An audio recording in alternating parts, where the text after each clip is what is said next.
and welcome to Auto Today. Now today we are riding a motorcycle which has a lot riding on its shoulders. You see, we are riding the new Royal Enfield Classic, but from where I look at it, it looks exactly the same. But is that true? Have Royal Enfield done nothing to this motorcycle? Well, it's about time we told you the changes on this motorcycle, and you'll be really surprised how many changes there are. But before we do any of that, do remember to subscribe to the Auto Today YouTube channel and press that little bell icon so that you get notified every time we go live with a new video.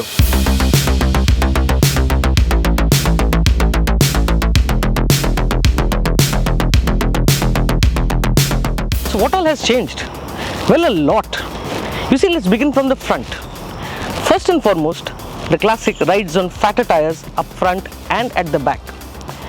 Not just that, there are a whole host of colorways which you can get, and this is the chrome treatment, and the chrome treatment bikes only come with spoke wheels. However, the other colorways offer an option of alloy wheels. Apart from that, the fork is fatter, although the travel is the same at 130 millimeters, but the fork is fatter and it performs very differently. Headlight. Now, Royal Enfield tells us that a lot of work has been done here, and the reason is not to change.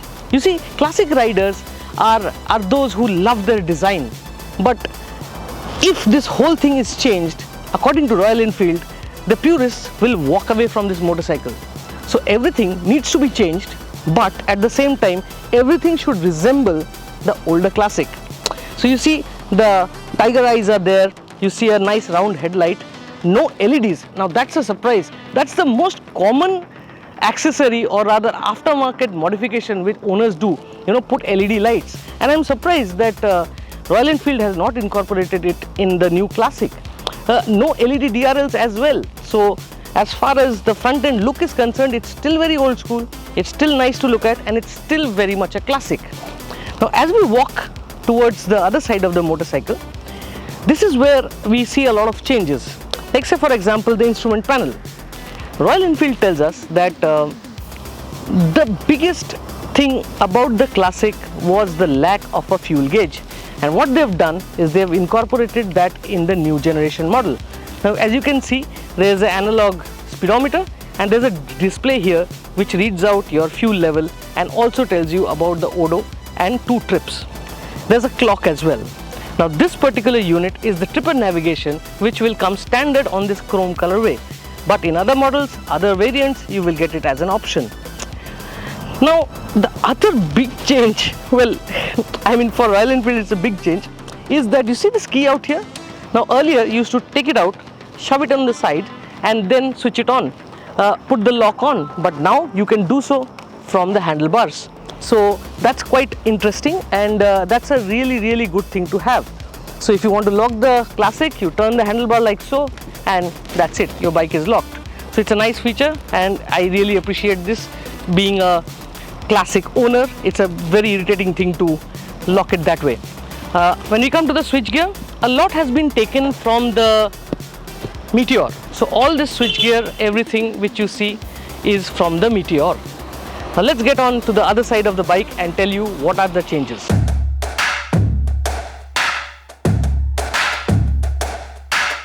Now, what Royal Enfield has also worked on are the seats. Now these are new seats, and while the other motorcycle was on springs, here the springs have gone missing. However, it's very comfortable to sit on and it offers a lot of space for the rider. The biggest change though comes here. You see, if you look closely, you will see that the new Classic now forms a twin down tube chassis as compared to the single down tube chassis in the erstwhile motorcycle. Now this particular unit comes from the Meteor, which is also a twin down tube.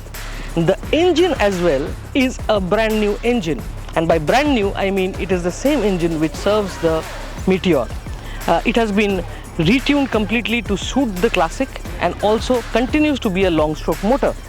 Now as you can see, the exhaust is also new and it looks very Classic-ish. Apart from that, we also have a new tail light cluster, which well, I still prefer the older one, but this is a new feature, so I appreciate it, and that's about the exteriors and the looks of the motorcycle. But before we go any further, let me show you, or rather hear out the new Classic, because the thump is something which all the purists love, right?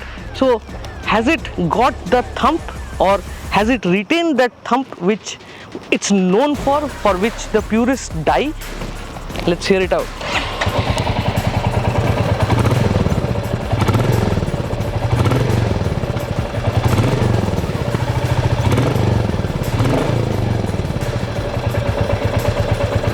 Sounds good, eh?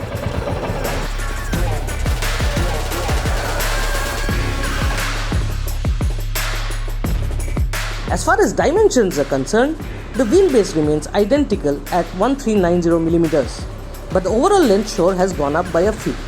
What is substantially better is the ground clearance, which now stands at 170mm. Moving on to the other changes, the new Classic comes with larger disc brakes. While the front disc is now a 300mm unit, the rear disc is a 270mm unit. Dual channel ABS also comes as a part of this package. The old UCE 346cc lump has been replaced with the new 349cc single, which we have seen on the Meteor 350. The motor is tuned to offer 20.2 bhp and 27 Nm of torque. Number crunchers out there by now have spotted that the torque on offer has gone down by 1 Nm, while power has gone up by 1.1 bhp. The gearbox, though, remains to be a 5-speed unit.